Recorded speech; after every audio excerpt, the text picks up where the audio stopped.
Hello बच्चों, welcome to the चैम 16 session. Practice session है डेफिनेट इंटीग्रेशन का। तो लेट्स स्टार्ट।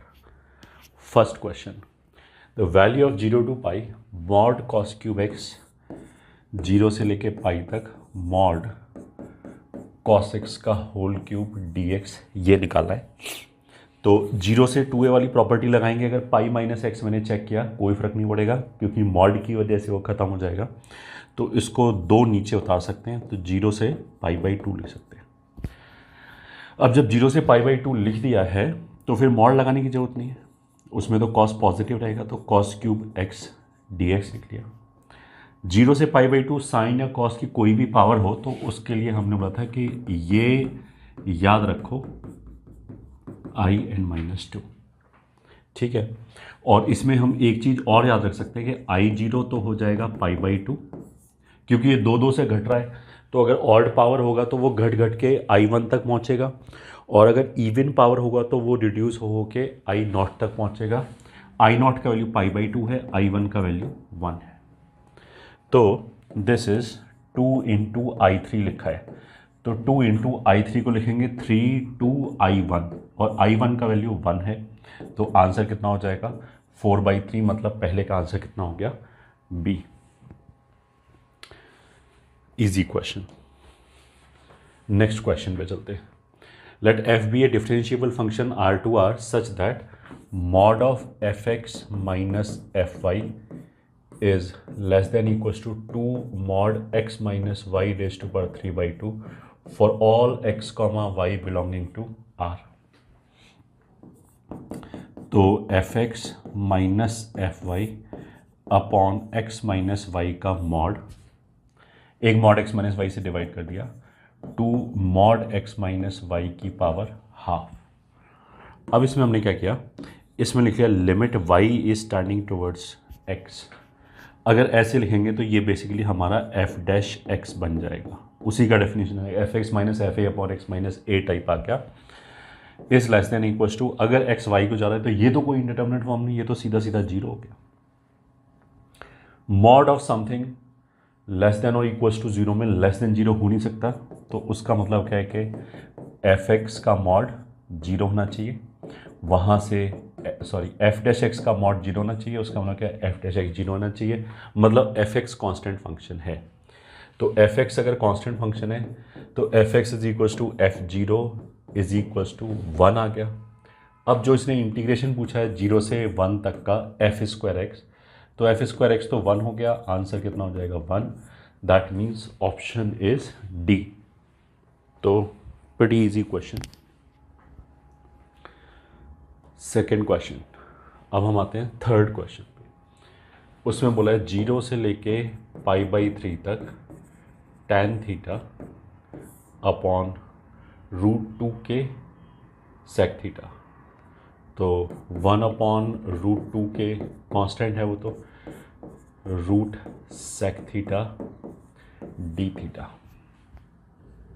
तो this is very simple, √1 upon 2 के, tan को लिख लिया साइन अपॉन कॉस, कॉस नीचे आके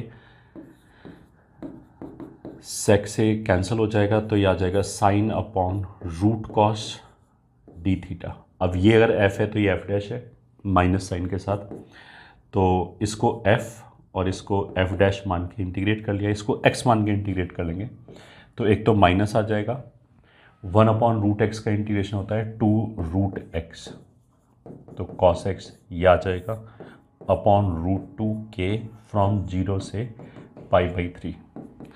तो पहले जीरो रख लिया, माइनस को नलीफाई करने के लिए जीरो रख लिया, तो ये 1 हो जाएगा, तो आ जाएगा 2 अपॉन √2 के माइनस, फिर पाई बाई 3 रखा तो ये आ जाएगा हाफ, तो आ जाएगा 2 अपॉन 1/√2 2 के।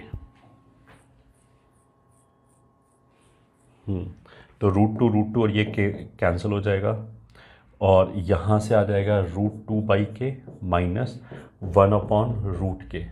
तो इससे मैच कराने के लिए हम के का वैल्यू कितना ले सकते हैं 2, तो के का वैल्यू 2 मतलब A option.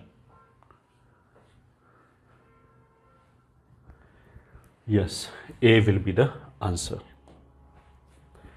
Next question, fourth question, let I is equals to a से बी तक x raise to power 4 minus 2x square d x, where I is the minimum, then the ordered pair a comma b is, where I is the minimum.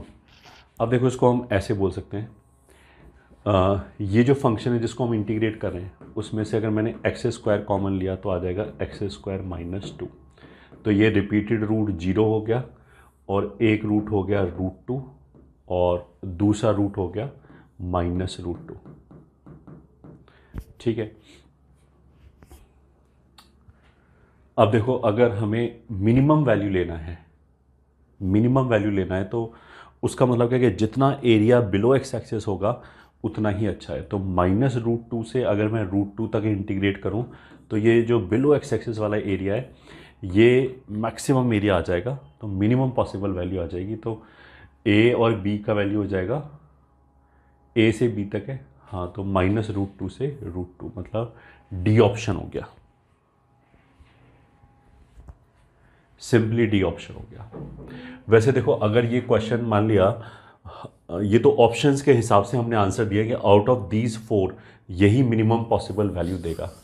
Otherwise क्या है कि अगर केवल ये पूछा है कि इसका मिनिमम वैल्यू क्या है तो that does not exist, because what I can do कि ए से बी में मैं ऐसे कर सकता हूँ कि ए को तो मान लिया मैंने ये ले लिया और बी को लेफ्ट पे ले लिया, तो उससे क्या होगा कि ये जो एरिया आएगा अंडर द कर्व, ये बिकॉज हम उल्टा जा रहे हैं इसलिए नेगेटिव आएगा। अब बी को कितना भी लेफ्ट में शिफ्ट करते चले जाओ एरिया बढ़ता ही चला जाएगा, तो वैल्यूज़ का मैं -∞ की तरफ ले जा सकता हूँ।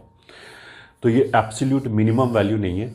या फिर वो क्वेश्चन में ये बोल दे कि ए छोटा है बी से, अगर वो ये बोल दे ए छोटा है बी से तब तो डायरेक्शन टुवर्ड्स राइट ही होगा, और राइट होगा तो जो बिलो एक्स एक्सिस एरिया होगा वही नेगेटिव होगा। तो आई वुड लाइक कि बिलो एक्स एक्सिस जितना एरिया आ सकता है वो आ जाए, फिर तो ये आंसर करेक्ट हो जाए। मतलब अभी भी करेक्ट है ऑप्शंस के हिसाब से, बट एब्सोल्यूट करेक्ट कब होगा, जब उसे क्वेश्चन में ये दिया होना चाहिए कि a is less than b, तभी ये मिनिमम पॉसिबल वैल्यू आएगी। Next question, 0 to x ft dt बराबर एक्स स्क्वायर प्लस एक्स से लेके 1 तक t square f t d t, then f dash half की वैल्यू पूछी है। तो एक तो देखो इसमें ये लिखा होना चाहिए कि फॉर ऑल एक्स, ये तो इक्वेशन भी हो सकती है, ये ठीक है। अगर ये आइडेंटिटी है then only I can differentiate, equation को हम डिफरेंशिएट नहीं कर सकते। इक्वेशन होने का मतलब क्या है कि ऐसा भी हो सकता है एक्स की कुछ ही वैल्यू के लिए सेटिस्फाई हो रहा हो, आइडेंटिटी का मतलब एक्स की हर वैल्यू के लिए सेटिस्फाई हो रहा है। अगर आइडेंटिटी है then only I can differentiate. देखो इंटीग्रेशन हो नहीं सकता, एफ पता नहीं है, तो इसलिए लिमिट में वेरिएबल है तो यहाँ पे फंक्शन ऑफ एक्स तो आएगा ही आएगा, इसको कांस्टेंट नहीं बोल सकते। अगर ये माने 0 से 1 तक होता तब तो इस पूरे इंटीग्रल को मैं कांस्टेंट बोल सकता था, बट अभी तो हमने डिफरेंशिएट किया तो याद जाएगा एफ एक्स बराबर 2x, अपर लिमिट का डेरिवेटिव 0 माइनस लोअर लिमिट का डेरिवेटिव 1 और यहाँ पे रख दिया तो एक्स स्क्वायर एफ एक्स इतना आ गया। इसको एक तरफ ले आए तो 1 plus x square F x बराबर 2x, या फिर एफ एक्स बराबर 2x upon 1 plus x square. अब डिफ्रेंशिएट किया तो 2 तो बाहर निकाल दिया, ये हो जाएगा 1 plus x square minus 2x square upon 1 plus x square का होल स्क्वायर, तो that will be twice of 1 minus x square upon 1 plus x square का होल स्क्वायर। अब इसमें अगर x की जगह हाफ रखा तो this will be 2, 1 minus 1/4 will be 3/4, और ये 1/4 मतलब 5/4 का स्क्वायर 25/16, तो 4 से ये 4 हो गया, ये ऊपर आके 4 दूनी 8 दिया 24/25 आएगा, मतलब ए ऑप्शन करेक्ट है। 5वें का क्या आ गया, ए ऑप्शन।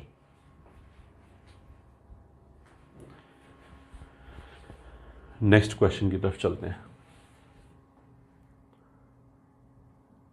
दैट सेज -π/2 से π/2 तक dx upon greatest integer of x plus greatest integer of sine x plus 4। ठीक है, अब देखो इसमें एलजेब्रिक एरिया की अगर हम कॉन्सेप्ट यूज़ करें तो बहुत जल्दी सॉल्व हो जाएगा। Greatest integer of x plus greatest integer of minus x या तो -1 होता है या 0 होता है। 0 कब होता है? अगर इसका आर्ग्यूमेंट इंटीजर है, और ये -1 कब होगा? जब इसका आर्ग्यूमेंट इंटीजर नहीं है। तो -a टू a वाले फंक्शन को हम जो पहले वाला फॉर्म है वो तो हमेशा लगा सकते हैं 0 से a, तो 0 से π/2 dx fx मतलब 1 upon greatest integer of x plus greatest integer of sine x plus 4 plus f of, मतलब ये ऐसे होता है f of x plus f of minus x लिखते हैं, तो -x करने पे ये हो जाएगा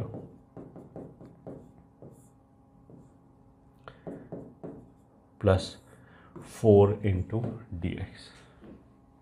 ठीक है, अब देखो greatest integer of x minus x जो है, greatest integer of minus x, या तो हम -1 minus greatest integer of x लिख सकते हैं या simply minus greatest integer of x लिख सकते हैं अगर x इंटीजर है, अगर x इंटीजर नहीं है। तो अब देखो इसकी जो डेफिनेशन है वो बेसिकली 0 से π/2 इज़ 1.57, तो बीच में एक 1 इंटीजर आएगा, तो 1 पे इसका डेफिनेशन ब्रेक होगा, बट वो केवल डिस्क्रीट पॉइंट है। ये वाले तो पॉइंट है और ये पूरा इंटरवल है, तो ये वाला डेफिनेशन तो केवल एक पॉइंट पे वैलिड है।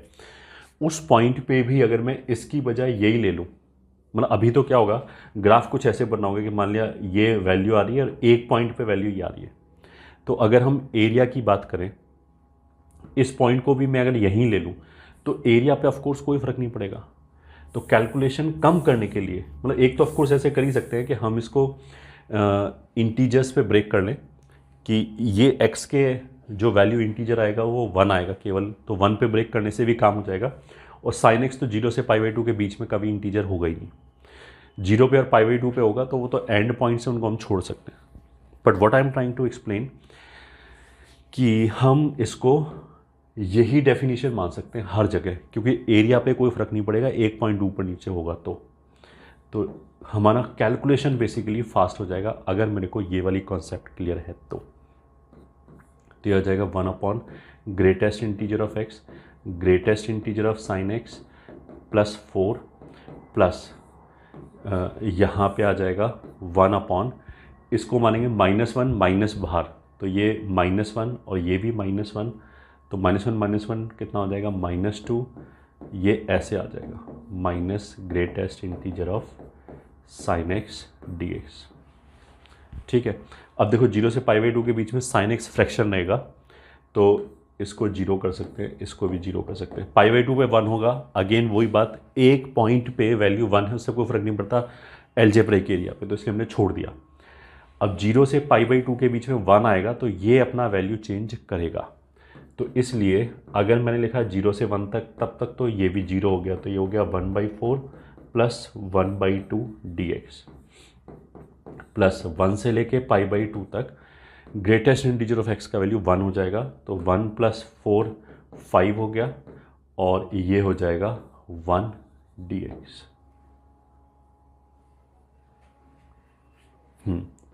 तो यहाँ से वैल्यू कितना आ जाएगा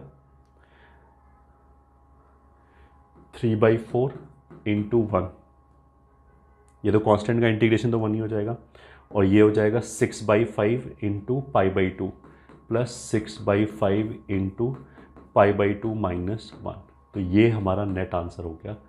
तो पाई के साथ तो कितना हो जाएगा 3/5 पाई माइनस प्लस 3/4 माइनस 6/5, तो दैट इज़ इक्वल टू 3/5 पाई, ये हो गया 15 में से 24 गया माइनस 9/20 माइनस 9/20।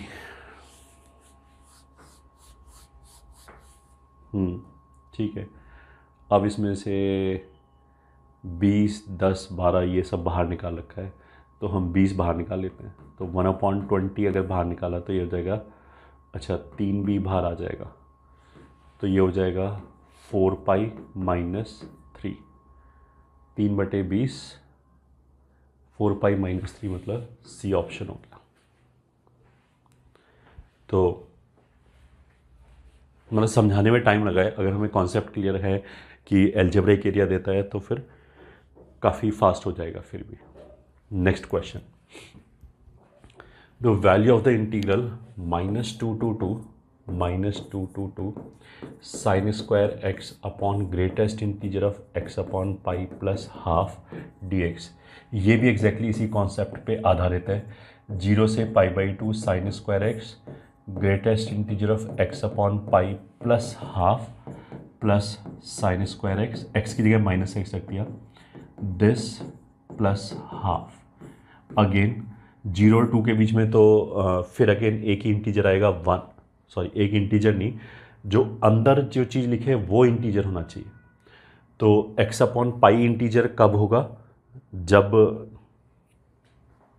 x पाई का मल्टीपल हो जाए, x पाई का मल्टीपल हो जाएगा तो 0 और 2 के बीच में तो इसमें कोई दूसरी डेफिनेशन है ही नहीं, केवल एंड पॉइंट्स पे 0 पे डेफिनेशन अलग अलग आएगी, बाकी सब जगह इसको हम ले सकते हैं -1 minus greatest integer of x upon pi plus half. So this is equals to 0 से 2 साइन स्क्वायर x जो है वो पाई से छोटा ही है, तो ये फ्रैक्शन आ जाएगा, तो ये 0 हो जाएगा हाफ, और यहाँ पे फिर वो 0 हो गया, ये हो जाएगा minus sine square x upon half dx, मतलब ये तो 0 हो गया, ये 0 हो गया, और यहाँ से माइनस हाफ आ गया, तो 7th का आंसर तो A आ गया। दिस इज, कोई आगे कैलकुलेट करने की जरूरत ही नहीं पड़ी। फिर नेक्स्ट क्वेश्चन, π/6 से लेके π/4 तक dx अपॉन साइन 2x और tan⁵ प्लस cot⁵ x, ये हो गया। ठीक है, अब देखो tan cot और sin 2x को भी हम tan के टर्म्स में लिख सकते हैं, तो सब कुछ tan के टर्म्स में कन्वर्ट कर दिया, 0 से π/4, इसको लिखा 2 tan x upon 1 plus tan square x, उसको ऊपर ले जाके लिख दिया sec² x dx। फिर cot⁵ को बाहर निकाला, या हम ऐसे कर सकते हैं ऊपर नीचे tan⁵ से मल्टीप्लाई कर दिया, तो ये हो जाएगा tan x⁻10 एंड प्लस 1 π/6। हाँ, और ये एक tan कैंसिल हो गया, तो ये tan⁴, तो ये हो गया हाफ, π/6 से π/4, ये बाहर चला गया, tan⁴x sec² x upon 1 plus, देखो tan⁴ sec² x से ही हमें पता लग जाएगा, tan⁵ को अगर डिफ्रेंशिएट कर दो एक पावर कम होगा, तो हमने ऐसे लिख लिया tan⁵x का होल स्क्वायर। फिर यहाँ 5 चाहिए, तो 5 से मल्टीप्लाई किया और डिवाइड किया, ऐसे लिख लिया। अब उससे क्या हुआ, अगर ये f है तो ये पूरा f' हो गया।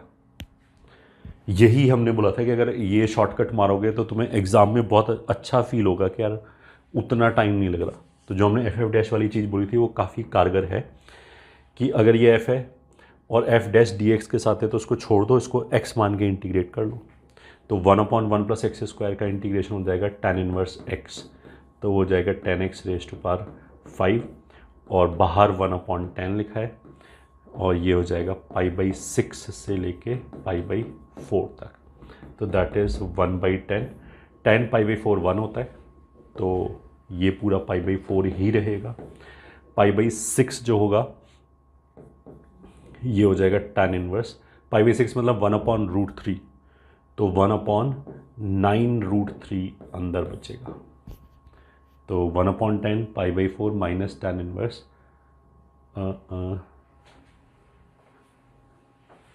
9√3। ये बेसिकली कुछ नहीं होगा, तो आंसर तो बी होना चाहिए, बी ही है आंसर। मतलब ये मिस प्रिंटिंग है, केवल √3 है। Next question, f and g are continuous function in 0 to a such that fx is equals to f of a minus x and gx plus ga minus x बराबर 4, then i बराबर 0 to a f into G D x. तो 0 to a ये हो जाएगा f of a minus x g of a minus x into d x. f of a minus x की जगह तो f x रख दिया, तो 0 to a f x रख दिया, और g of a minus x की जगह 4 माइनस जी एक्स रख दिया। तो ये आ जाएगा 4 0 to a f x d x और माइनस f इंटू जी वापस i के बराबर हो गया, तो i will be twice of 0 to a f x d x. तो सी आंसर हो गया। केवल एक a plus b minus x वाली प्रॉपर्टी लगाने से ही आंसर आ गया। अब आ जाएगा 10th क्वेश्चन, 1 से लेके e तक x upon e raise to power 2x minus e upon x raise to power x into ln x dx। ये आ गया।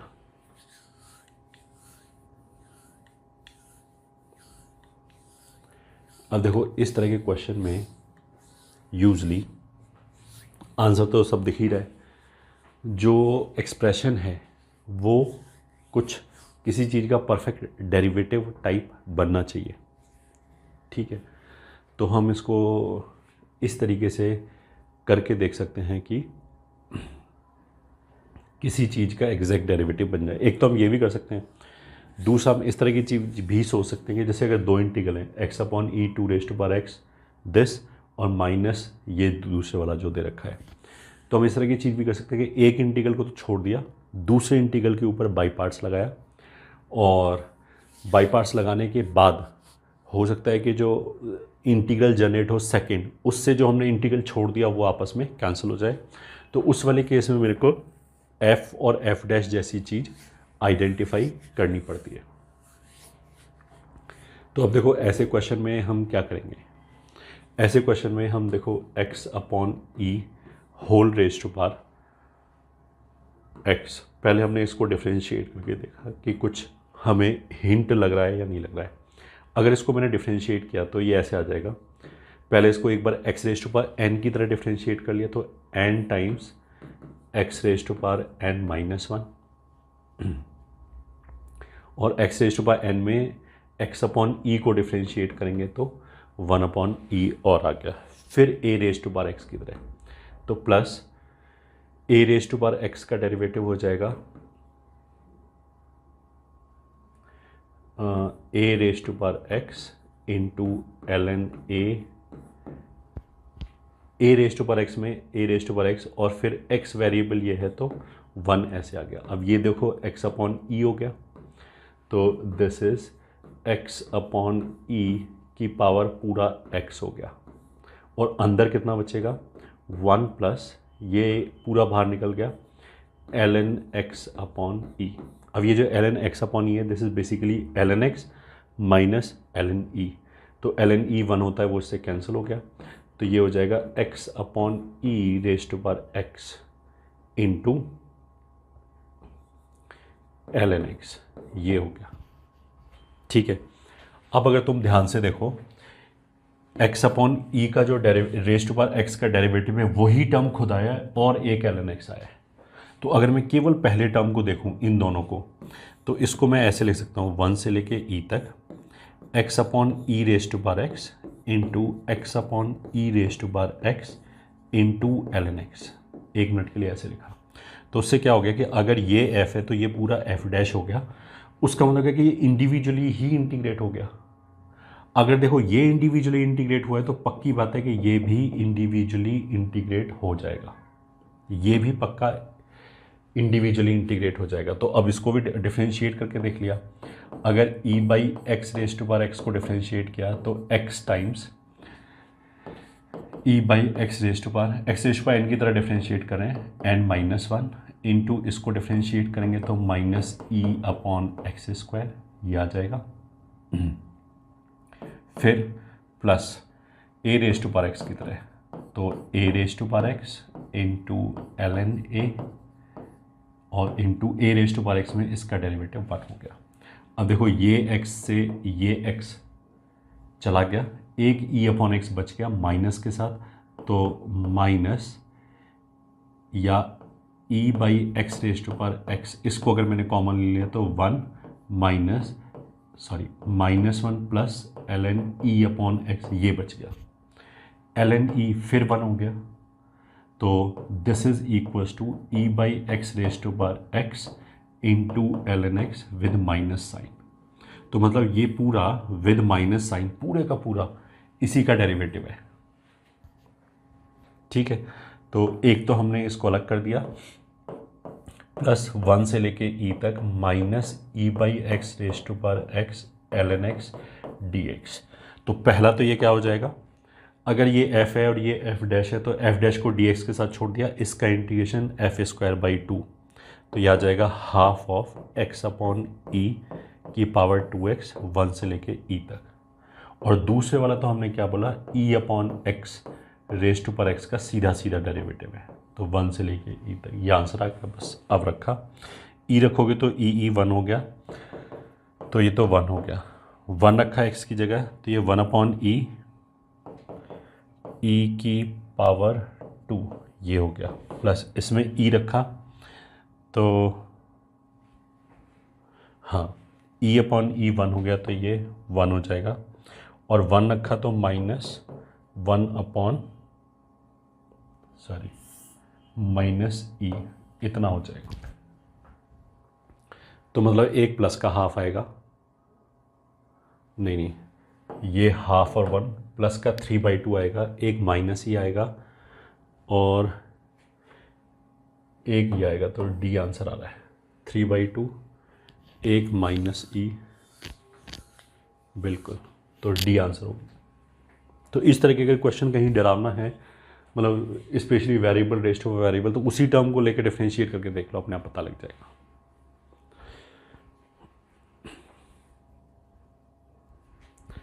आगे चलते हैं।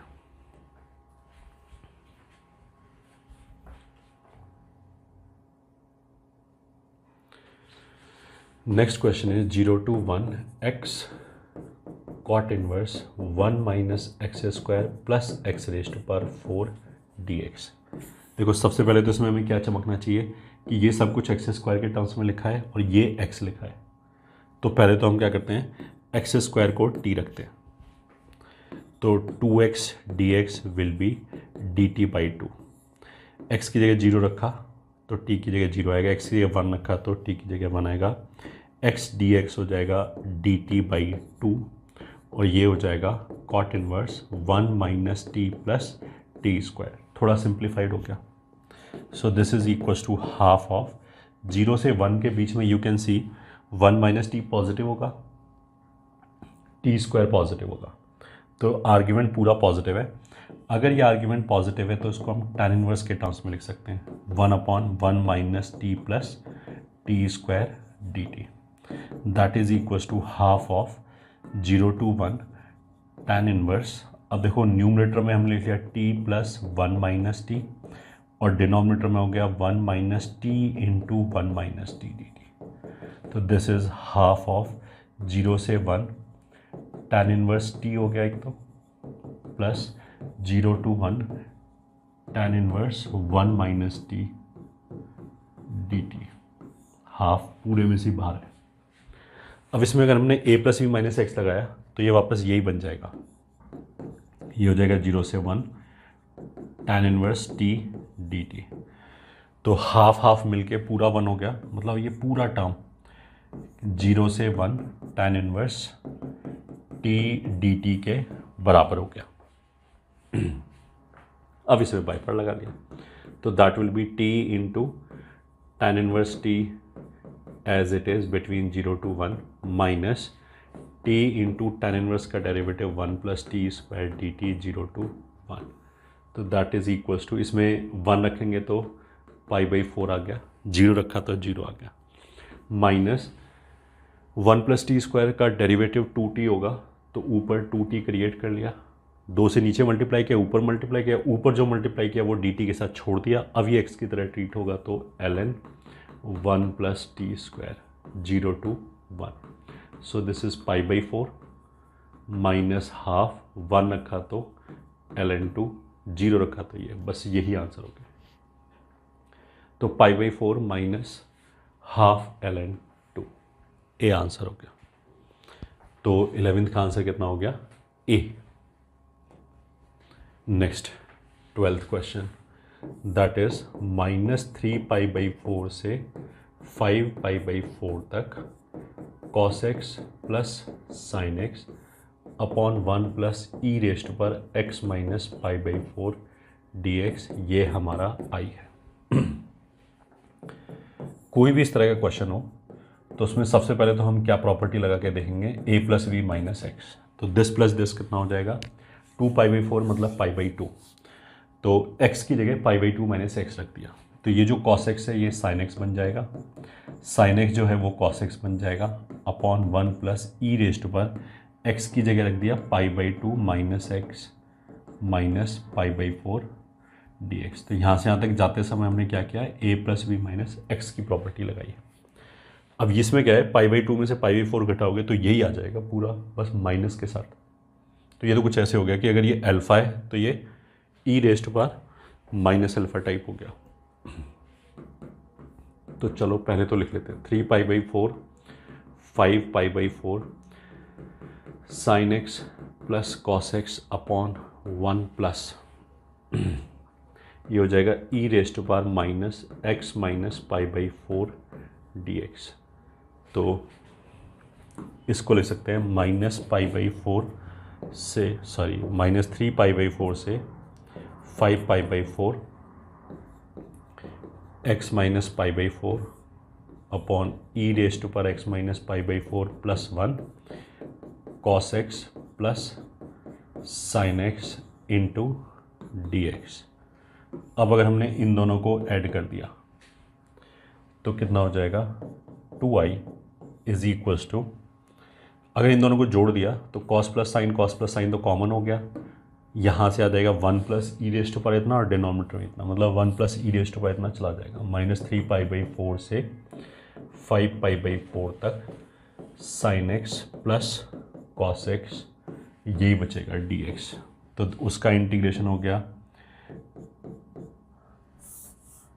cos x से इंटीग्रेशन हो जाएगा sin x और sin x हो जाएगा माइनस cos x, फ्रॉम -3π/4 से 5π/4, दैट इज इक्वल्स टू 5π/4 मतलब पाई प्लस π/4, तो sin x की वैल्यू हो जाएगी -1/√2 और ये हो जाएगा +1/√2 माइनस sin 3π/4 हो जाएगी माइनस माइनस प्लस,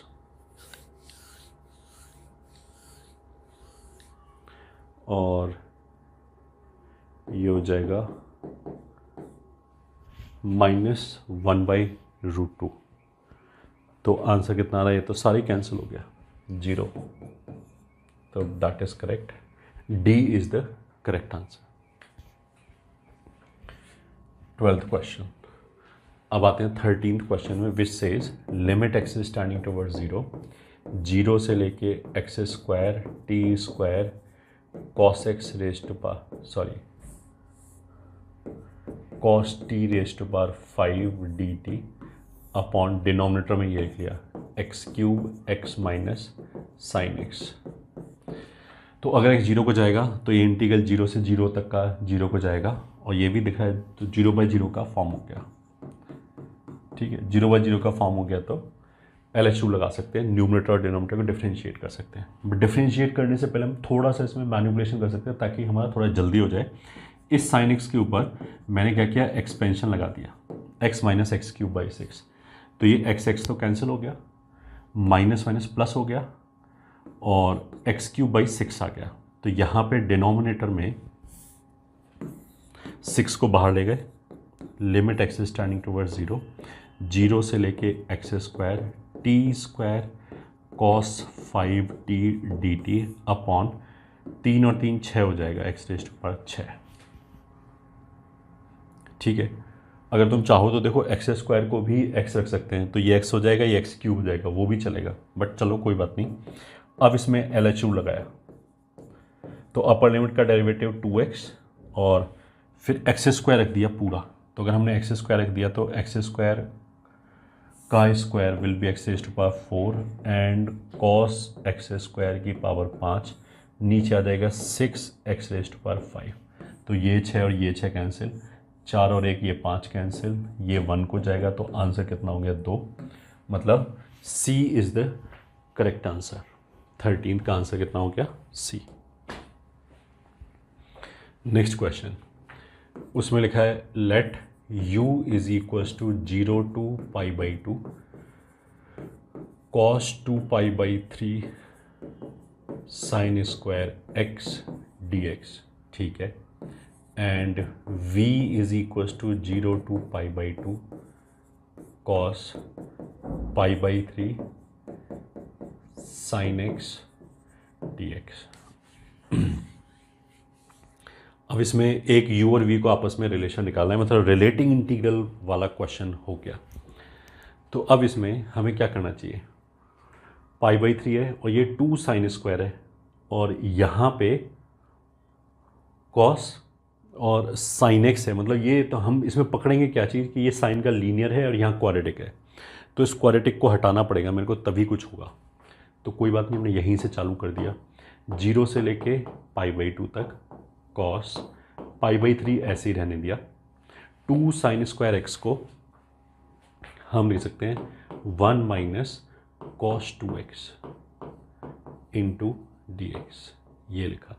तो that is equals to 0 to pi by 2, cos के अंदर हो गया pi by 3 minus pi by 3 cos 2x into d x, ये हो गया।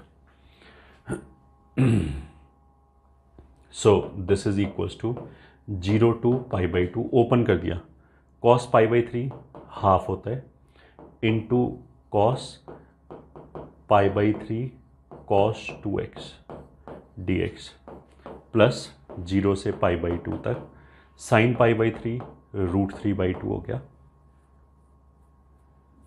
और फिर हो गया साइन कॉस पाई बाई 3 और आएगा dx, ये हो गया। अगर इसमें देखो इस इंटीग्रल में अगर मैंने a plus b minus x लगाया तो, या 0 से 2a वाली प्रॉपर्टी लगा दो, तो इसमें f of 2a minus x जब यहाँ पे रखेंगे पाई बाई 2 माइनस एक्स, तो ये कॉस के अंदर हो जाएगा पाई माइनस 2x, जो होता है माइनस कॉस 2x हो जाएगा, माइनस कॉस 2x हो जाएगा, तो साइन की वजह से वो माइनस भी बाहर निकल आएगा, तो ये तो हो जाएगा 0। क्यों? क्योंकि ये इसको सेटिस्फाई कर रहा है f of 2a minus x is minus F of x, इसलिए 0 हो गया। इस वाले केस में क्या होगा, अगर ये इसमें भी ऐसे होगा a plus b minus x लगाएंगे तो ये बाहर निकलेगा, बट इस बाहर वाले कॉस की वजह से वो बाहर नहीं निकल पाएगा।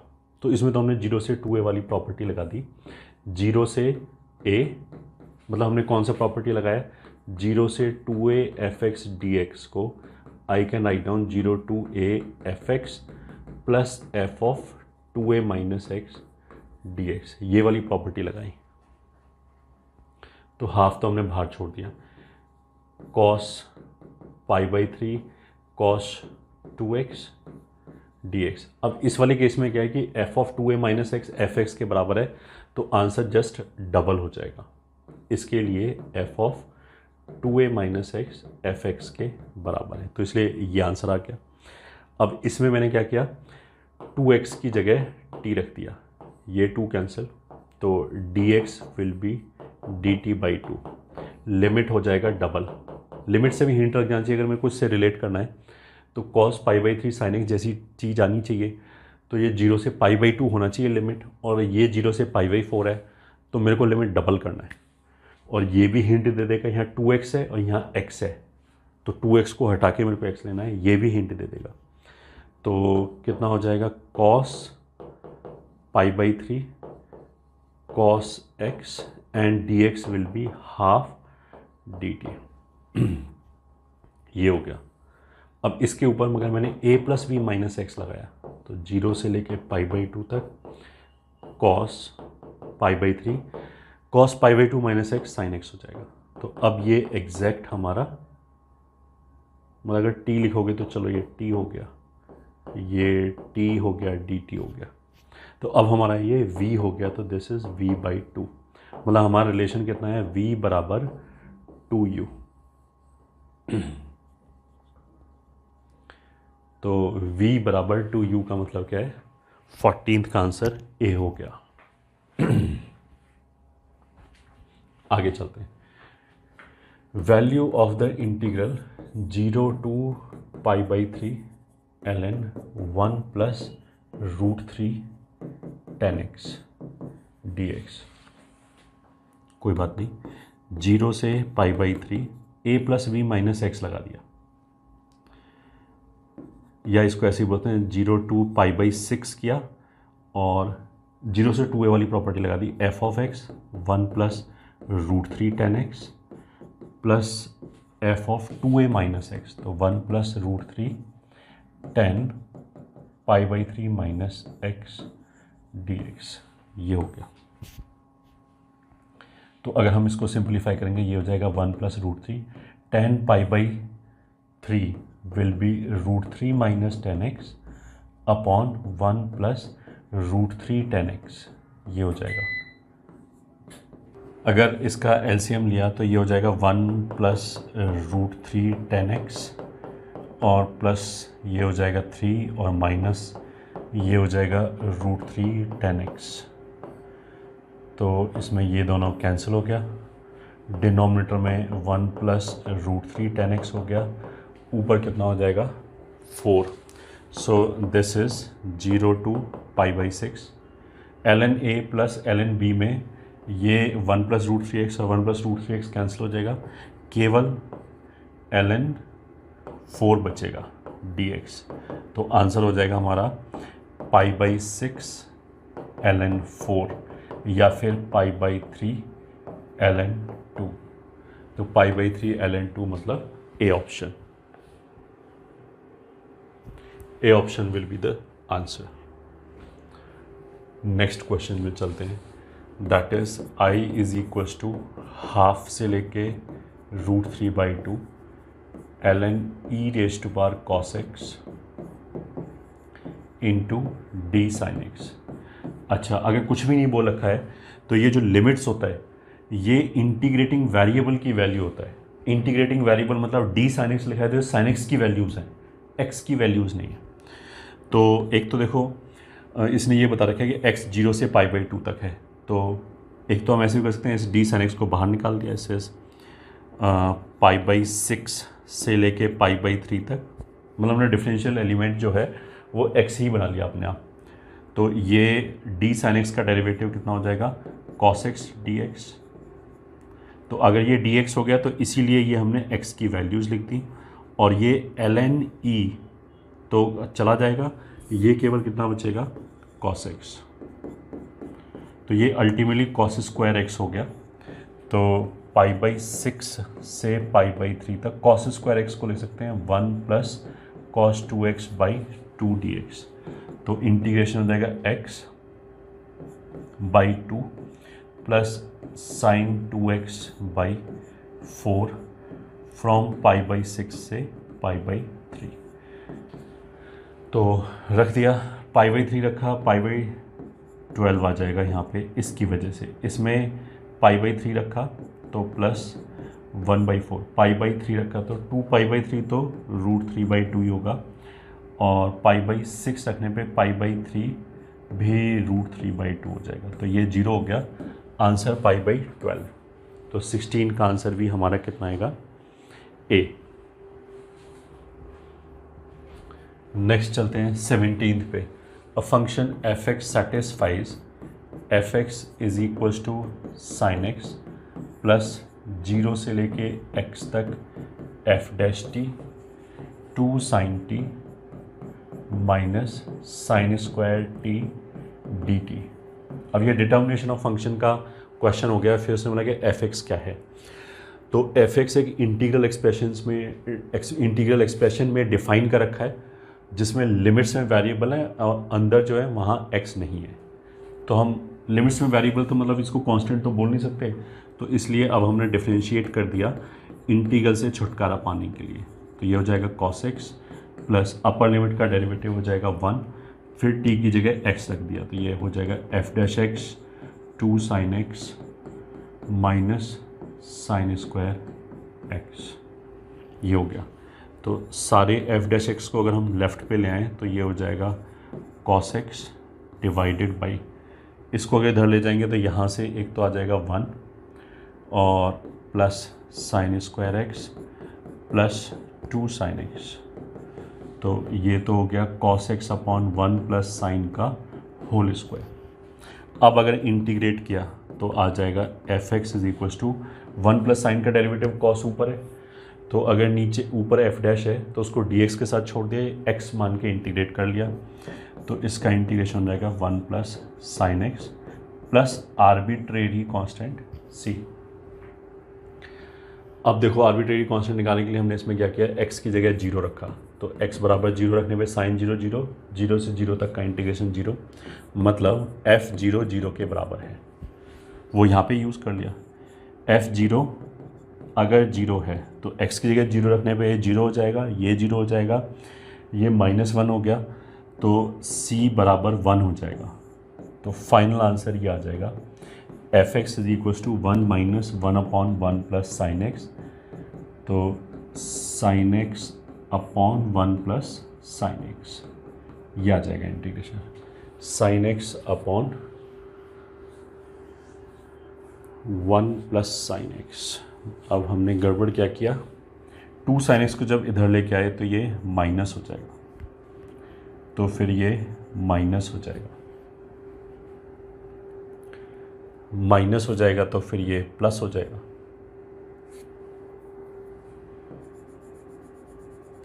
ये माइनस हो जाएगा, सी का वाली तो फिर भी 1 ही आएगा।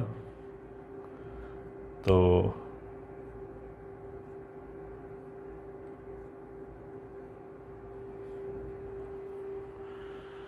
इसको अगर डिफरेंशिएट किया तो -1 अपॉन 1 माइनस साइन एक्स का होल स्क्वायर और एक माइनस और आएगा, तो हाँ ये तो ठीक है।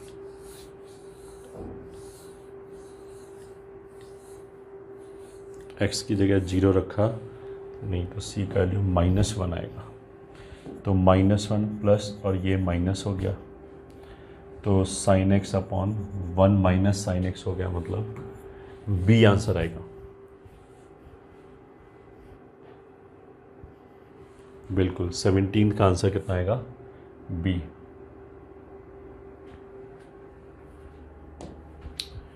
फिर आगे चलते हैं 18। Let f be a 1-to-1 continuous function such that f of 2 is equals to 3 and f of 5 is equals to 7, 2 से लेके 5 तक f x d x is equals to 17। Then the value of definite integral 3 से लेके 7 तक f inverse x d x. ठीक है, तो इसने देखो अगर हम इसको एरिया के कॉन्सेप्ट से करें बहुत जल्दी हो जाएगा। 2 पे वैल्यू 3 है और 5 पे वैल्यू 7 है, तो 2 पे वैल्यू 3 है और 5 पे वैल्यू 7 है। तो अगर हमने एफ एक्स को 2 से 5 के बीच में इंटीग्रेट किया तो ये एरिया आ जाएगा हमारा 17। ठीक है, अब हमें चाहिए क्या, 3 to 7 F inverse x. F inverse x में बेसिकली क्या होता है, एक्स और वाई का रोल इंटरचेंज हो जाता है। तो अगर मेरे को ये एरिया निकालना है 3 से 7 के बीच में एफ इनवर्स एक्स का, तो हम क्या कर सकते हैं, एक्स और वाई को पूरा इंटरचेंज कर दिया, तो ये जो एक्स वाली वैल्यूज़ हैं 3 से 7 ये वाई पे चली जाएंगी 3 से 7, और एफ इनवर्स एक्स की जगह एफ एक्स आ जाएगा। तो एफ एक्स का वैल्यू 3 से 7 के बीच में, मतलब हमें ये एरिया चाहिए वाई एक्सिस के ऊपर 3 से 7 तक, मतलब वाई एक्सिस तो कहीं यहाँ पे होगा 0 वाई एक्सिस, तो ये वाला एरिया आ जाएगा। तो ये एरिया हम कैसे निकालेंगे, this is equals to this area, तो ये हो गया 2 और ये विड्थ हो गया 4, तो 2 इंटू 4, वो तो केवल इतना एरिया हो गया। फिर ये इस पूरे बड़े रेक्टेंगल का एरिया, ये हाइट हो गई 4, सॉरी ये होगी 3, और ये पूरा हो गया 7, तो प्लस 7 इंटू 3 माइनस उसमें से ये वाला एरिया निकाल दिया विच इज़ 17, तो ये हो गया 4 दूनी 8 और 21 माइनस 17, तो आंसर हमारा कितना हो गया 12, मतलब सी आंसर। बस अगर हमें एरिया कॉन्सेप्ट समझ में आता है तो ऐसे कर सकते हैं। अगर देखो मान लिया नहीं समझ में आता है तो फिर हम कैसे करें, 3 to 7 F inverse x d x, फिर हम क्या करते हैं सब्सटीट्यूशन कर देते हैं। चलो अलग ही लिख लिया, 3 to 7 F inverse x d x. मान लिया हमने एफ इनवर्स एक्स टी के बराबर है या एक्स एफ ऑफ टी के बराबर है, तो D x will B F dash t d t. तो एफ इनवर्स 3 से लेके 7 तक, तो एफ इनवर्स 3 यहाँ से कितना हो जाएगा 2 के बराबर, और एफ इनवर्स 7 5 के बराबर, तो ये हो जाएगा 2 to 5। एफ इनवर्स एक्स की जगह टी आ गया, डी एक्स की जगह f dash t d t आ गया। ये ऑल्टरनेट मेथड है, अगर हमें पहले वाला मेथड समझ में नहीं आया तो। This is also very straight forward इसमें हमने बाई पार्ट लगा दिया, इसको सेकेंड फंक्शन, इसको फर्स्ट फंक्शन। तो first function as it is, इसका integral 2 to 5 minus 2 to 5 f t d t. तो इसमें 5f5 will be 7 minus 2f2 will be 3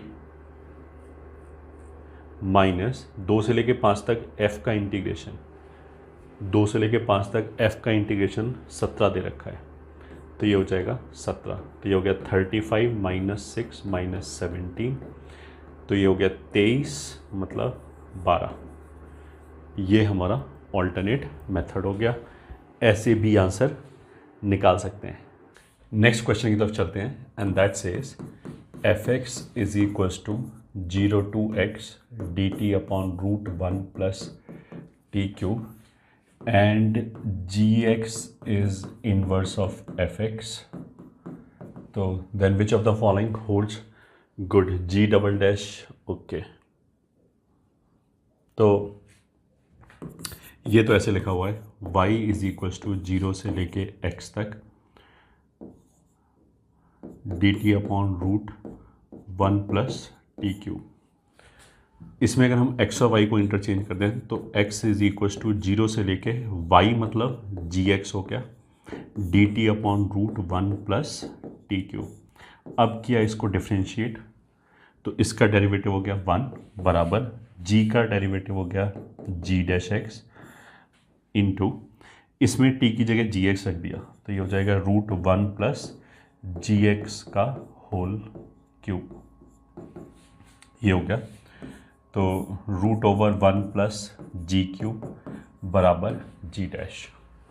अब जितने भी ऑप्शंस हैं सब में जी डबल डैश है, तो एक बार और डिफ्रेंशिएट कर दिया इसको डी डी एक्स, तो रूट का हो गया 1/2 रूट 1 प्लस जी क्यूब, और फिर अंदर आए तो 3 जी स्क्वायर इंटू जी डैश बराबर जी डबल डैश, ये हो गया। जी डैश अपॉन रूट 1 के बराबर हो गया, तो ये जी डैश अपॉन रूट 1 के बराबर हो गया, तो ये हो जाएगा 3g स्क्वायर बराबर 2g डबल डैश तो 3g² बराबर 2g डबल डैश। 19th का आंसर बी हो गया। यही आंसर हो गया। फिर आगे चलते हैं। 20th इसमें लिखा हुआ है f(x) is equal to limit n is approaching towards infinity sigma k is equal to 1 से लेके n तक n अपॉन k² x²। तो यहाँ पे समेशन वेरिएबल जो है वो r की बजाय k ले रखा है, तो कुछ भी नहीं, इनफाइनाइट सम है। तो इसको हम कन्वर्ट करेंगे डेफिनेट इंटीग्रेशन में। यहाँ से n² कॉमन लिया, एक n कैंसिल कर दिया, दूसरा 1/n बाहर ही आ गया, k इज इक्वल टू 1 से n तक 1 प्लस x², और ये हो जाएगा k/n का होल स्क्वायर। इसमें हमें ये समझ में आना चाहिए कि x इसने ऑलरेडी यूज़ कर रखा है, तो जो आंसर है वो हमारा x के टर्म्स में आएगा। तो इंटीग्रेशन में हम x नहीं लेंगे, कुछ और लेंगे, तो y ले लेते हैं। तो 1/n की जगह तो dy आ जाएगा, 0 से लेके 1 तक इंटीग्रेशन आ जाएगा, और इसमें r/n की जगह x रखते हैं, और x हमने ऑलरेडी यूज़ कर लिया तो हम y रखेंगे, तो इसकी जगह y आ जाएगा। तो आ जाएगा dy/1 प्लस x² y²। ये हो जाएगा, x इसने पॉजिटिव बोल रखा है, तो xy का होल स्क्वायर हो गया, तो integration will be tan inverse xy, बस कोफिशिएंट ऑफ y से डिवाइड कर दिया फ्रॉम 0 से लेके 1 तक, तो that will B tan inverse x upon x। y की जगह 1 और 0 रखा, तो ये tan inverse x upon x का मतलब क्या है कि आंसर कितना आ गया हमारा C। ये आंसर हो गया। 2-3 कॉन्सेप्ट था बस उसमें। Next question is 0 to infinity f(x) plus 1/x into ln x upon x dx। देखो, जब तक हमें f नहीं पता तो हम इंटीग्रेशन का तो सोचेंगे नहीं, ठीक है। जब तक हमें f नहीं पता इंटीग्रेशन का तो सोचेंगे नहीं। तो अगर मेरे को तुक्का मारना हो तो तुक्का तो देखो 0 ही होगा मोस्ट वाली, क्योंकि बाकी हमें कुछ पता ही नहीं। बाकी f अलग कैसे हटेगा इससे, ठीक है। अब इसमें लाएंगे कैसे, तो देखो इसमें बहुत सारी चीज़ें, x प्लस 1/x से भी हिंट लग जाएगा, और लिमिट जो है 0 से इंफिनिटी उससे भी हिंट लग जाएगा कि अगर मैंने x की जगह 1/t रखा तो dx will be minus dt/t²। इससे क्या होगा, ये आर्ग्यूमेंट डिस्टर्ब नहीं होगा, ये वापस x प्लस 1/x वाली फॉर्म में आ जाएगा, प्लस log भी डिस्टर्ब नहीं होगा, log 1/x को माइनस ln x लिख सकते हैं, वापस इसी तरह की चीज़ बन जाएगी। तो लिमिट 0 से इंफिनिटी है, वो इंफिनिटी से 0 हो जाएगा, f of 1/t plus t हो जाएगा, ln माइनस ln t हो जाएगा, अपॉन इस x की जगह फिर 1/t हो गया, और ये हो जाएगा माइनस dt/t²। तो एक माइनस दूसरा माइनस, लिमिट्स को पलट दिया, तीसरा माइनस, तो 0 से infinity f of 1/t plus t, एक ये t कैंसिल हो गया, तो ln t/t dt ये बचा। ये एग्जैक्टली यही इंटीग्रल है, बस एक माइनस आगे है, तो माइनस आई हो गया, दैट मीन्स आई बराबर 0। तो क्वेश्चन भले ही देखने में डरावना हो, बट आंसर इसका 0 आएगा simply. That means option A is correct.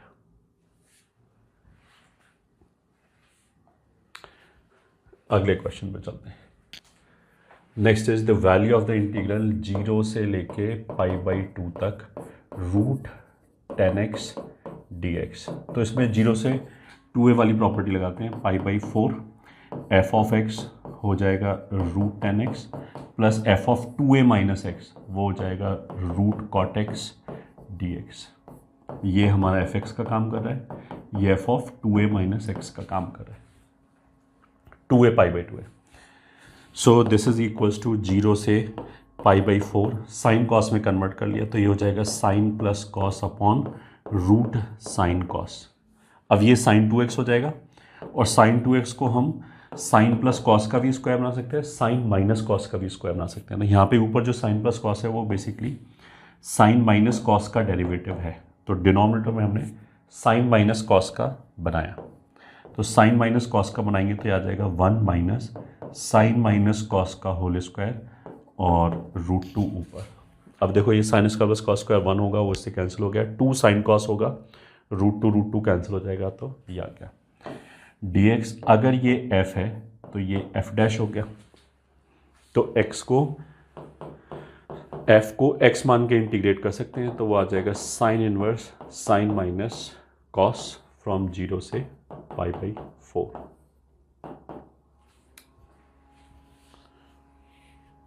हाँ, π/4 रखेंगे तो ये दोनों बराबर हो गए, 0 हो जाएगा, और 0 हो गया, माइनस 0 रखेंगे तो साइन इनवर्स साइन 0 0 हो जाएगा, कॉस 0 1 हो जाएगा, तो -1, ये हो जाएगा π/2, माइनस माइनस प्लस, तो π/√2, मतलब B इज द करेक्ट आंसर। तो 22 का आंसर कितना हो गया हमारा? B।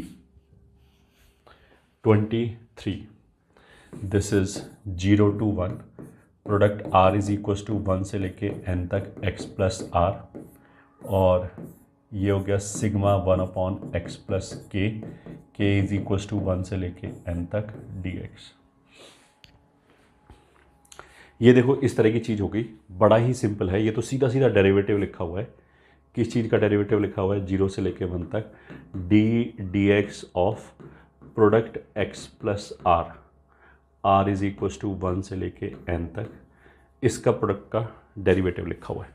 कैसे लिखा हुआ है तुम इसको ऐसे देखो, अगर मान लिया मेरे पास 4 टर्म है लीनियर, तो उनके प्रोडक्ट को मेरे को डिफ्रेंशिएट करना है, तो लीनियर जिसमें कोफिशिएंट ऑफ x 1 है, तो जैसे पहले वाले लीनियर का डेरिवेटिव 1 आ जाएगा। अगर ये x प्लस एल्फा है, मतलब ये ऐसे है x plus alpha, x plus beta, x plus gamma, x plus delta type, तो इसका डेरिवेटिव अगर 1 आ गया तो बाकी 3 ऐसे ही आ जाएंगे, प्लस फिर इसका डेरिवेटिव 1 आ जाएगा, बाकी 3 ऐसे ही आ जाएंगे, तो ऐसे करके 4 टर्म आ जाएंगे। इनमें से अगर मैंने चारों का प्रोडक्ट बाहर निकाल लिया, तो पहले वाले में L1 कम है, दूसरे वाले में L2 कम है, तीसरे वाले में L3 कम है, फोर्थ वाले में L4 कम है, तो ऐसे लिख सकते हैं। तो ये पाई हो गया, ये सिग्मा हो गया, यहाँ पे भी ये लिखा है, ये पाई लिखा है, ये सिग्मा लिखा है, 4 की बजाय इसने n लिख रखा है, तो ये उसी का डेरिवेटिव है। तो इसके डेरिवेटिव का इंटीग्रल वापस यही हो जाएगा, तो this is pi x plus r is equal to 1 से लेके n तक, यही इंटीग्रल आ गया, इसमें 0 से 1 तक रख दिया। तो ये जो अंदर लिखा है ये बेसिकली लिखा क्या है, x plus 1, x plus 2, x plus 3 up till x plus n तक फ्रॉम 0 से 1। तो अगर इसमें 1 रखा तो ये हो जाएगा 2 3 4 5 अप टिल n प्लस 1 तक, माइनस 0 रखा तो 1 2 3 अप टिल n तक, तो that will B n plus 1 factorial minus n factorial. इसको सिंप्लीफाई करोगे तो n इंटू, यहाँ से n प्लस 1 कॉमन निकाला, ये भी n फैक्टोरियल बच गया, n फैक्टोरियल कॉमन नहीं लिया तो n प्लस 1 माइनस 1 n बचा, तो n फैक्टोरियल मतलब D ऑप्शन हो गया। तो 23 का आंसर कितना आ जाएगा? D।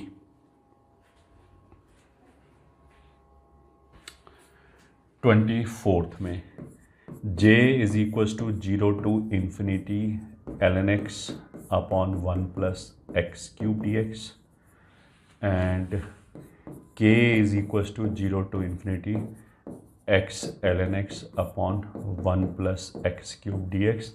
ऑप्शंस में j प्लस के के बारे में रिलेशन निकालना है कि j माइनस के बराबर है, के बराबर है, या फिर दोनों का सम 0, समथिंग लाइक दिस। तो पहले तो हम j को k में कन्वर्ट करने की कोशिश करते हैं, तो वो तो सिंपली लिमिट्स को देख के फिर हम क्या करेंगे, x की जगह 1/t, dx की जगह minus dt upon T square, limits उल्टा हो गया, इन्फिनिटी से 0, x की जगह 1/t, ये हो जाएगा ln t, माइनस 1 आ गया, और ये हो जाएगा dt upon T square, minus minus plus हो गया, और ये हो जाएगा 1 plus t cube upon T cube, तो टी क्यूब कैंसिल, माइनस बाहर, 0 से infinity ln t upon 1 plus t cube dt।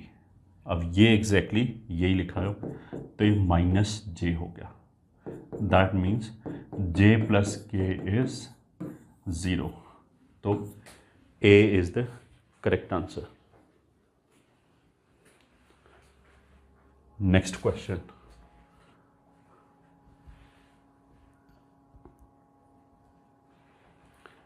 Twenty fifth question में f(x) इसने क्या बोला है, साइन एक्स अपॉन एक्स, ठीक है, और एक इंटीग्रल दिया है 0 से π/2 तक f x f π/2 minus x d x. तो दिस इज 0 से π/2 तक एफ एक्स हो गया साइन एक्स अपॉन एक्स, और ये हो गया sine π/2 minus x cos x हो जाएगा upon π/2 minus x d x, ये हो गया। तो इनमें जो आंसर है ऑप्शन से हिंट मिल जाएगा, सब जगह एफ एक्स आ रहा है इंटीग्रल के अंदर, मतलब इसको मेरे को कन्वर्ट करना है केवल एफ एक्स में, मतलब वापस साइन एक्स अपॉन एक्स होना चाहिए। ऊपर जो साइन एक्स अगर मेरे को चाहिए तो sine x into cos x को तो साइन 2x करके एक साइन में कन्वर्ट किया जा सकता है, बट डिनोमिनेटर में 2 लीनियर टर्म है, वो मेरे को एक ही चाहिए। तो हमने क्या किया, इसको पार्शियली ब्रेक कर लिया 0 से लेके π/2 तक। तो 1 upon x π/2 minus x will be, अगर मैं ऐसे ही अलग अलग कर दूँ π/2 माइनस एक्स, तो एलसीएम लेने पे ऊपर π/2 एक्स्ट्रा आ जाएगा, तो 2 अपॉन पाई, तो 2 अपॉन पाई आ गया। ऊपर आ जाएगा sign x upon cos x upon x d x, ये वाला टर्म अलग कर दिया, प्लस 2 अपॉन पाई 0 से π/2 sine x into cos x upon π/2 minus x d x.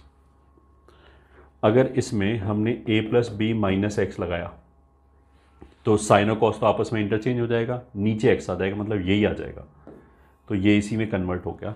तो इसका ट्वाइस लिख लेते हैं, तो that is equals to 2 upon pi, या चलो पहले 4 अपॉन पाई 0 से लेके π/2 तक sine into cos upon x d x is equals to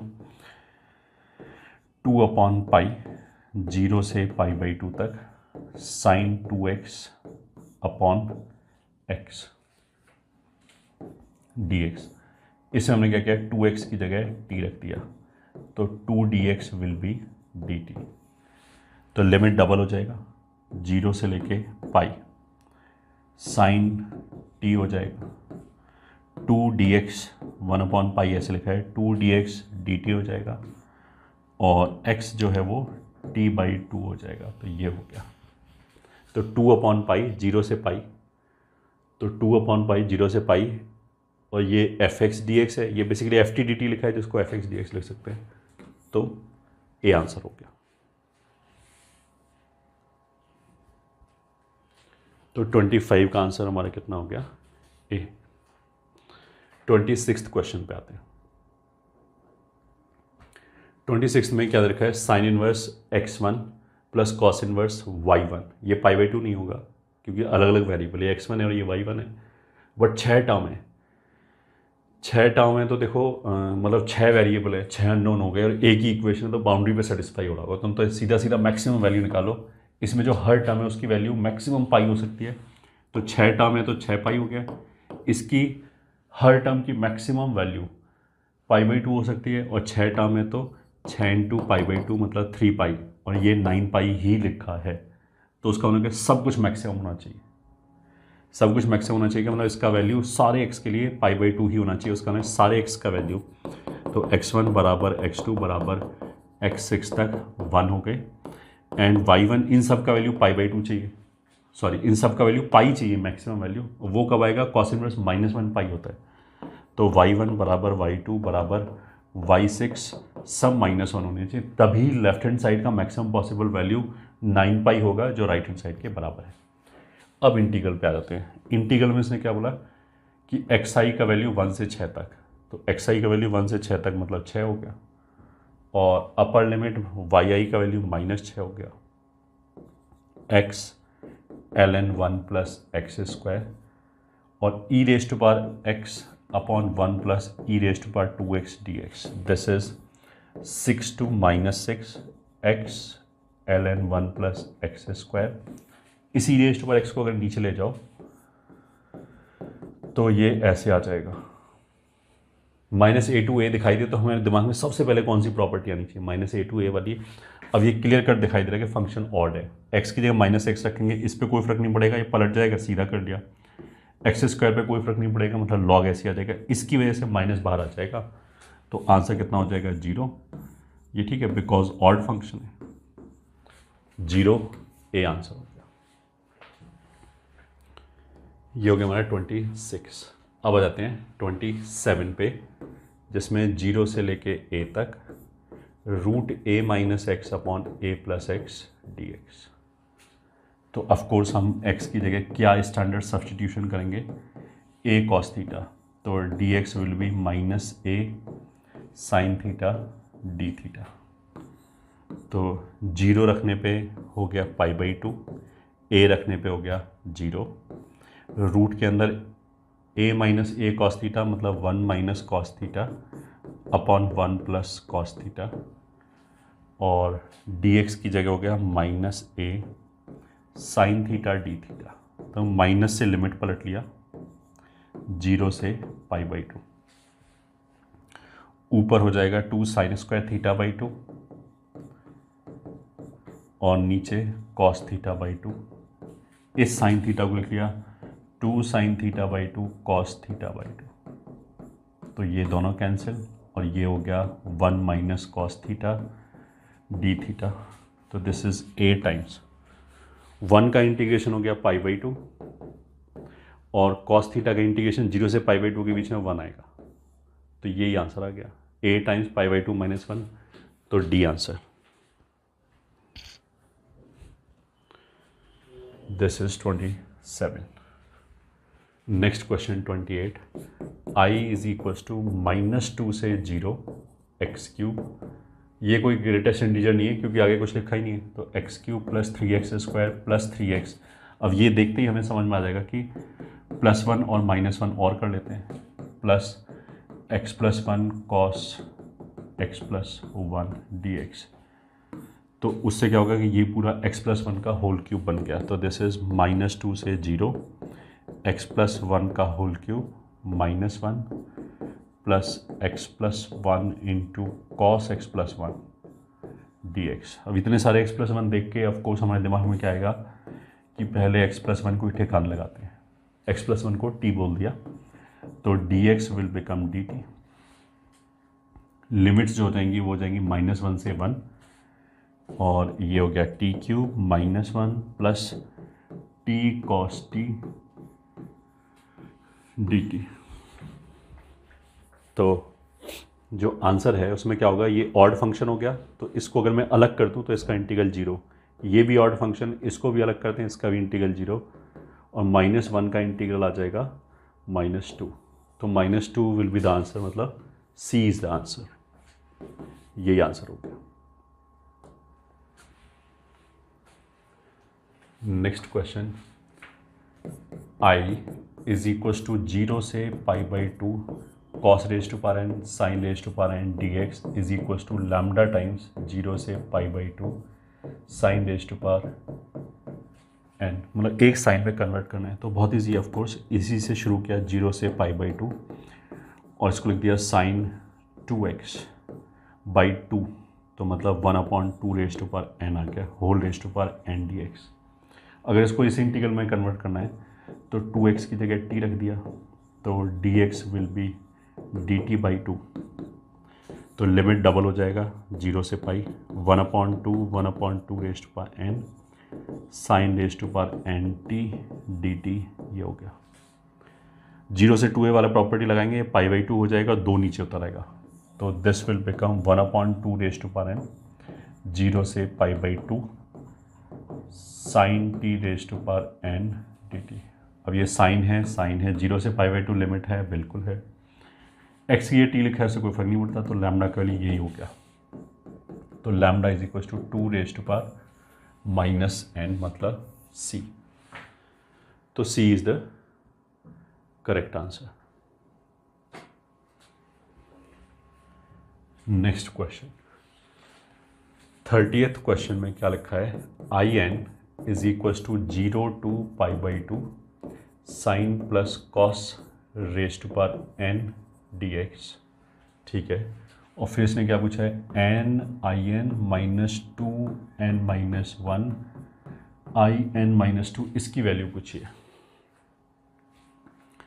तो देखो π/2 -x लगाएंगे, कोई फर्क नहीं पड़ेगा, तो एक तो हम इसको ऐसे करते हैं, 2 नीचे उतार लिया, 0 से π/4 लिख लिया, और फिर इसको हम कैसे लिख सकते हैं, √2 sine x plus pi by 4 whole raise to power n लिख लिया dx। तो अगर x प्लस पाई बाई 4 करेंगे तो कोई फ़ायदा होगा नहीं,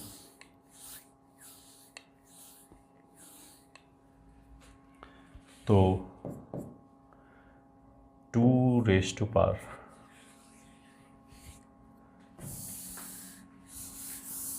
चलो पहले तो ऐसे ही ट्राई कर लेते हैं। This is equals to 0 to pi by 2 sine plus cos raise to power n अलग कर दिया, साइन प्लस कॉस अलग कर दिया dx।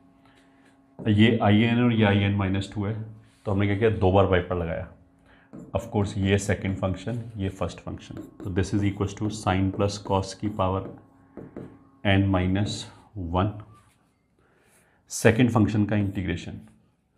तो साइन प्लस कॉस का इंटीग्रेशन हो जाएगा कॉस माइनस साइन, नहीं, इसका इंटीग्रेशन हो जाएगा साइन माइनस कॉस 0 से पाई बाई 2 माइनस 0 से पाई बाई 2, इसका n-1 हो गया, sine plus cos raise to power n-2 हो गया, साइन प्लस कॉस का डेरिवेटिव कॉस माइनस साइन हो गया, इनटू साइन प्लस कॉस का integration sine minus cos dx, ये हो गया। ठीक है, पाई बाई 2 रखेंगे तो ये साइन 1 हो गया, ये कॉस 0, ये कॉस 0, ये साइन 1, तो आंसर आएगा 1। अगर 0 रखेंगे तो ये साइन 0, ये भी साइन 0, कॉस 0, ये 1 हो गया और ये -1 हो गया, तो 1 1 + 2 हो गया, माइनस n-1 0 से पाई बाई 2, माइनस को ये प्लस कर लिया और माइनस अंदर ले गए, तो ये हो गया साइन प्लस कॉस की power n-2 into cos minus sine का होल स्क्वायर dx। तो ऐसे हो गया in बराबर 2 प्लस n-1 0 से pi by 2 sine plus cos की power n-2 and cos minus sine का होल स्क्वायर dx। इसको हम लिख लेते हैं sine square plus cos square minus 2 sine cos, तो 1 - 2 साइन कॉस। फिर इसको लिख लेते हैं 2 माइनस साइन प्लस कॉस का whole square. Sine plus cos का होल स्क्वायर क्यों बना रहे हैं, क्योंकि जो हमारा in है वो साइन प्लस कॉस की कोई पावर होनी चाहिए, बस और कुछ नहीं होना चाहिए, तभी हम उसको i के टर्म्स में बोल पाएंगे। ठीक है, तो ये हमारा हो गया in बराबर 2 प्लस n-1 0 से लेके पाई बाई 2 तक। जब 2 इससे मल्टीप्लाई होगा तो चलो कर ही लिया, n-2 dx ये अलग हो गया, और माइनस 0 से pi by 2 sine plus cos की पावर n dx ये अलग हो गया। तो ऐसे हो जाएगा in बराबर 2 plus twice of n-1 into in-2 minus n-1 into in। ये वापस in हो गया, यहाँ पे पावर n-2 रहते हैं, in-2 इसको लेफ्ट पे ले जाएंगे, 1 और n-1 जुड़ के n हो गया, तो n इंटू in, इस टर्म को भी लेफ्ट पे ले गए, तो twice of n-1 into in-2 ये 2 के बराबर हो गया। तो 2 कहीं ऑप्शन में है, तो आंसर हमारा कितना हो जाएगा, C। दैट्स इट, ये आंसर।